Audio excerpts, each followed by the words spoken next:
Halo semuanya, apa kabar? Saya Fatana Nuranti dan saya akan memberitahu 25 teori komunikasi kepada kalian. Semoga dapat dimengerti ya. Teori model Aristoteles disampaikan oleh Aristoteles, dan teori ini merupakan teori klasik karena hanya terdapat 3 unsur, yaitu pembicara yang menyampaikan pesan, lalu kepada pendengar. Kemudian ada teori Lasswell. Teori Lasswell merupakan pengembangan dari teori Aristoteles, di mana di sini menjadi who, say what, with what channel, to whom, and what effect. Yang dalam Indonesianya yaitu siapa, mengatakan apa, melalui apa, kepada siapa, dan efeknya apa. Teori sirkular. Teori ini menjelaskan bahwa encoder menyampaikan pesan kepada decoder, yang kemudian pesan itu diinterpretasikan dan terjadi umpan balik. Maka dari itu, seorang encoder bisa menjadi decoder, dan begitu juga sebaliknya. Teori helical tense. Teori ini menggambarkan proses komunikasi yang terjadi di antara individu dalam bentuk helix. Bentuk helix akan semakin membesar dan menggambarkan bahwa komunikasi juga akan semakin membesar. Model komunikasi transaksional, yaitu komunikasi yang hanya dapat dipahami dalam konteks hubungan di antara dua individu atau lebih. Proses komunikasi ini menekankan semua perilaku adalah komunikasi, dan masing-masing pihak yang terlibat memiliki konten pesan yang dibawanya dan saling bertukar dalam transaksi. Teori agenda setting. Teori ini berpendapat jika suatu media menekankan kepada suatu peristiwa, maka media tersebut akan mempengaruhi halayak untuk menanggapinya sebagai hal yang penting. Jadi, apa yang dianggap penting oleh media, maka penting juga bagi halayak umum. Teori mekanikal komunikasi. Teori ini menjelaskan sebuah proses komunikasi yang berawal dari sumber yang membuat pesan, kemudian ditransmitkan melalui gelombang udara atau saluran kawat, yang kemudian ditangkap oleh pesawat penerima yang merekonstruksikan ulang sinyal tersebut kepada penerima atau sasaran tujuannya. Dalam prosesnya juga terdapat noise atau gangguan. Teori disonansi kognitif. Teori ini beranggapan bahwa keadaan kita menyadari sikap kita tidak konsisten dengan perilaku kita atau tingkah laku kita. Teori SMCR, yaitu teori yang menjelaskan bahwa komunikasi terdiri dari 4 proses utama, yaitu search, message, channel, dan receiver. Search adalah komunikator, orang yang berbicara, lalu message adalah pesan, kemudian channel adalah media yang digunakan, kemudian receiver adalah penerima pesan. Kemudian 3 proses sekundernya yaitu feedback, efek, lingkungan. Feedback adalah umpan balik, efek adalah perbedaan dari seseorang belum menerima informasi dengan sesudah menerima informasi. Kemudian yang terakhir adalah lingkungan. Lingkungan yaitu situasi yang mempengaruhi bagaimana komunikasi dapat terjadi. Spiral of Silence Theory. Teori ini berpendapat jika mereka yang pendapatnya minoritas akan cenderung untuk diam, sedangkan mereka yang pendapatnya mayoritas akan cenderung untuk terdorong mengungkapkan pendapatnya. Teori Stimulus Respon atau SOR. Teori ini berasumsi bahwa informasi yang dibuat dan disampaikan oleh media secara sistematis dan dalam skala yang luas, masyarakat akan mendapatkan informasi tersebut secara serentak, dan mereka akan merespon terhadap informasi tersebut. Expectancy Violation Theory. Teori ini dapat terjadi ketika kita memiliki harapan kepada seseorang, tetapi yang kita dapat tuh tidak sesuai dengan harapan kita. Social Penetration Theory. Teori ini menjelaskan bahwa suatu hubungan bisa berkembang dari tingkat awal, yaitu hal-hal umum seseorang, hingga ke tingkat intim dalam suatu hubungan. Intinya yaitu bisa membuat hubungan seseorang yang awalnya tidak dekat menjadi dekat. Teori ini diambil dari analogi bawang merah, yaitu bagian luarnya hal-hal umum seseorang. Jadi semakin dalam suatu lapisan, maka semakin intim hubungan yang terjalin.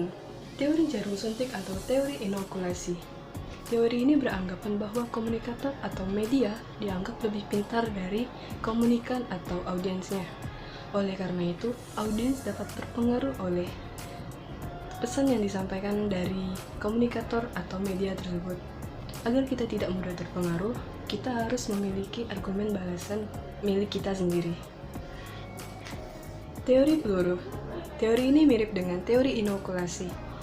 Teori ini menganggap bahwa rakyat benar-benar rentan terhadap pesan-pesan komunikasi massa.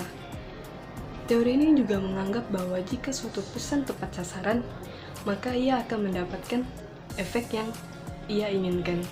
Information seeking. Teori ini menjelaskan tentang pencarian, penginderaan, dan pemrosesan informasi. Teori ini disebut memiliki akar dari pemikiran psikologi sosial yang berkaitan dengan kesesuaian sikap. Asumsi dari teori ini adalah orang cenderung untuk menghindari informasi yang tidak sesuai dengan image reality-nya, karena informasi itu bisa saja membahayakannya. Information gaps theory. Teori ini terbentuk karena arus informasi yang terus meningkat, yang sebagian besar dilakukan oleh media massa.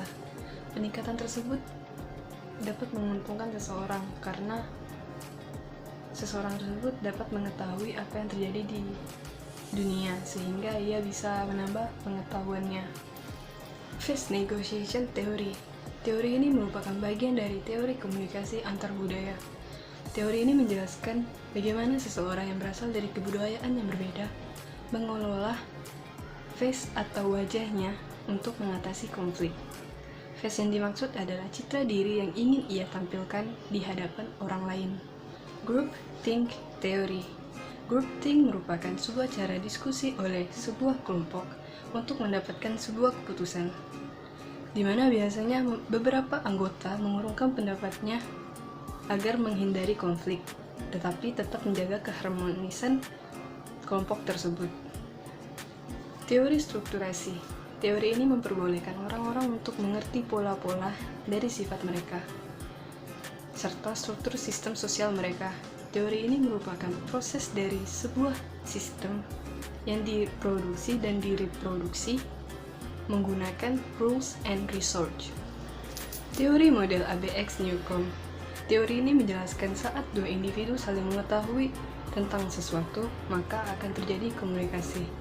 Semakin banyak kesamaan pengetahuan, maka semakin besar juga peluang komunikasi yang akan terjadi. Organization Culture Theory. Teori ini berpendapat bahwa budaya adalah cara hidup dalam berorganisasi. Dalam organisasi, tentu kita melakukan proses interaksi. Dari interaksi tersebut, yang dilakukan secara terus-menerus dalam suatu organisasi, akan menimbulkan suatu kebiasaan yang nantinya akan menjadi budaya atau ciri khas dari organisasi tersebut. Organizational Information Theory. Teori ini menggunakan komunikasi sebagai dasar untuk mengatur manusia, serta memberikan pemikiran rasional dalam memahami bagaimana manusia dalam berorganisasi. Dalam organisasi pasti terdapat perbedaan pendapat di antara anggotanya. Maka dari itu, organisasi harus mampu mengolah informasi yang mereka dapatkan, baik dari anggotanya maupun dari luar organisasinya. Social exchange. Teori ini menelaah bagaimana kontribusi seseorang terhadap suatu hubungan, di mana hubungan tersebut mempengaruhi kontribusi orang lain. Jadi, orang akan mengevaluasi hubungannya dengan orang lain dengan mempertimbangkan konsekuensinya, khususnya efek apa yang mereka akan dapat dan upaya yang telah dilakukan. Maka orang akan memutuskan apakah mereka akan bertahan di hubungan tersebut atau pergi meninggalkannya. Self-disclosure atau proses pengungkapan diri. adalah proses pengungkapan diri seseorang kepada orang lain atau sebaliknya, di mana pengungkapan diri menjadi kebutuhan seseorang sebagai jalan keluar atas tekanan-tekanan yang mereka alami, yang terjadi pada diri mereka. Nah, selesai sudah 25 teori komunikasinya. Yeay.